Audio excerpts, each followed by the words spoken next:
2 février 1982. Une voiture dévale la route en direction de Downtown, ou comme on l'appelait, la ville de tous les mystères.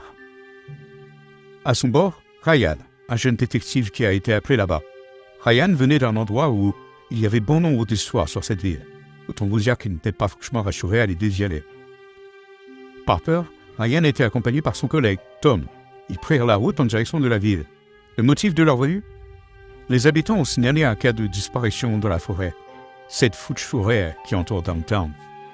C'est à cause de cette forêt que cette ville a obtenu ce surnom.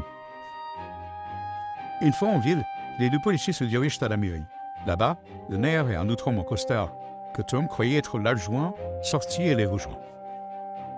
Ryan se présenta, lui et Tom, et le maire sembla ravi de leur venue. Il expliqua la situation. Il disait qu'ils avaient d'abord soupçonné la famille Anderson, qui était pour le coup la famille la plus riche du village et qui vivait à l'écart pour éviter de se faire voler. Mais cette piste fut très vite écartée. En effet, la famille avait un très bon alibi et n'était donc pas concernée dans cette affaire. Les deux policiers écoutaient les explications du maire, mais sans quitter leur costume du regard. Ce dernier ne parlait pas et restait silencieux. Ryan se décida finalement à lui parler. Il demanda à l'homme qui il était, mais il ne répondit pas. Tom se tourna vers le maire pour lui demander qui il était.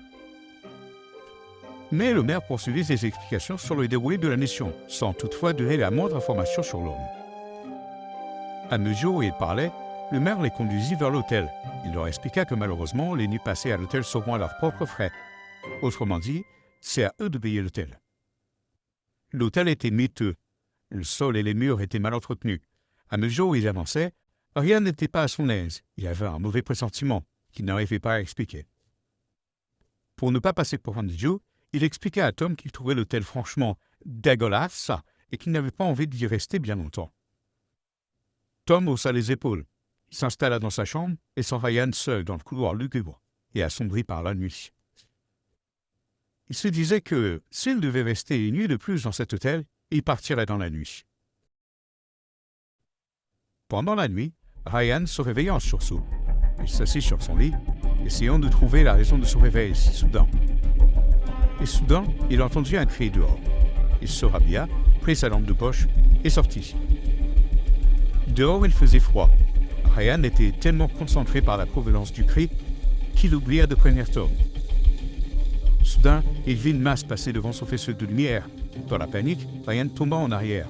Il regarda autour de lui et vit la chose la plus effrayante de toute sa vie. Les pensées de Ryan étaient troublées. Cette chose était trop grande et ses mouvements trop mécaniques pour que ce soit un humain. Sur son épaule, il y avait un corps. L'individu portait une sorte de masque. Ryan le fixait et l'interpella, mais l'homme prit la fuite. Ryan se releva précipitamment, le cœur battant à tout rompre. Il s'élança à la poursuite de l'individu au masque, mais sa lampe torche balayait les ruelles sombres de Downtown. La silhouette mystérieuse était rapide. Malgré les efforts de Ryan, elle parvint à s'échapper dans l'obscurité. De retour à l'hôtel, Ryan raconta à Tom son étrange rencontre. Tom était perplexe. Ils décidèrent de mener leur propre enquête, se méfiant maintenant non seulement des disparitions dans la forêt, mais aussi de la ville elle-même.